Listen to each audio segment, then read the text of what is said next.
കരകാട്ടം എന്ന challenging task എല്ലാം അവസാനിക്കുമ്പോൾ ജാസ്മിനും ജിൻഡോയും അവിടെ വലിയ വാക്കുതർക്കമെല്ലാം നടക്കുന്നുണ്ട്. ടാസ്ക് എങ്ങനെയെന്ന് വെച്ചാൽ 3 കുടം ഉണ്ടാക്കും, 2 കയ്യിലും 1 തലയിലെല്ലാം വെച്ചുകൊണ്ട് ബാലൻസ് എല്ലാം ചെയ്ത് ആരാണോ കൂടുതൽ നേരം പിടിച്ചു നിൽക്കുന്നത് അവരായിരിക്കും ഈ ഒരു ടാസ്കിൽ വിജയിക്കുന്നത്. അങ്ങനെ ടാസ്കിനിടയിൽ ജാസ്മിൻ കൈയെല്ലാം താത്തി വെക്കുന്നത് കണ്ട് ഈ ടാസ്കിന്റെ വിധികർത്താവായ ജിൻഡോ പറയുന്നു ജാസ്മിൻ ഔട്ടായെന്ന്. എന്നാൽ ജാസ്മിൻ ആദ്യം അത് സമ്മതിച്ചില്ലെങ്കിലും പിന്നീട് സമ്മതിക്കേണ്ടി വന്നു. ഒടുവിൽ ടാസ്ക് എല്ലാം കഴിഞ്ഞപ്പോൾ ഇതിനെ ചൊല്ലി ജാസ്മിനും ജിൻഡോയോടെ വലിയ വാക്കുതർക്കമെല്ലാം നടക്കുന്നുണ്ട്.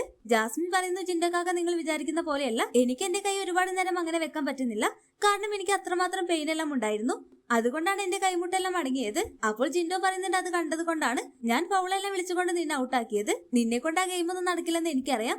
അങ്ങനെ അതെല്ലാം കേട്ട് ജാസ്മിൻ അവിടെ പൊട്ടിത്തെറിക്കുന്നുണ്ട്. എല്ലാ മനുഷ്യന്മാരുടെയും ശരീരം ഒരേപോലെ ആവണമെന്നില്ല, എന്റെ പെയിൻ കൊണ്ടാണ് എന്റെ കൈയെല്ലാം താന്നു പോയത്, അല്ലാതെ ഞാൻ കള്ളക്കളി കളിച്ചതല്ല, എന്റെ കൈ താന്നതെല്ലാം ഞാൻ സമ്മതിച്ചതാണെന്നെല്ലാം പറഞ്ഞുകൊണ്ട് ജാസ്മിൻ അവിടെ പൊട്ടിത്തെറിക്കുമ്പോൾ ജിൻഡോ പറയുന്നുണ്ട്, അതിന് നിനക്ക് അങ്ങനെ പിടിക്കാനുള്ള കഴിവില്ല, അത് നിന്റെ കുഴപ്പമൊന്നുമല്ല, നിനക്ക് അതിനുള്ള കഴിവില്ലായ്മ എന്നിങ്ങനെ ജിൻഡോ അവിടെ പറയുന്നു. എന്നാൽ ജാസ്മിൻ അവിടെ കഴിവില്ല എന്ന് പറഞ്ഞത് അത്ര ഇഷ്ടമായിട്ടില്ല.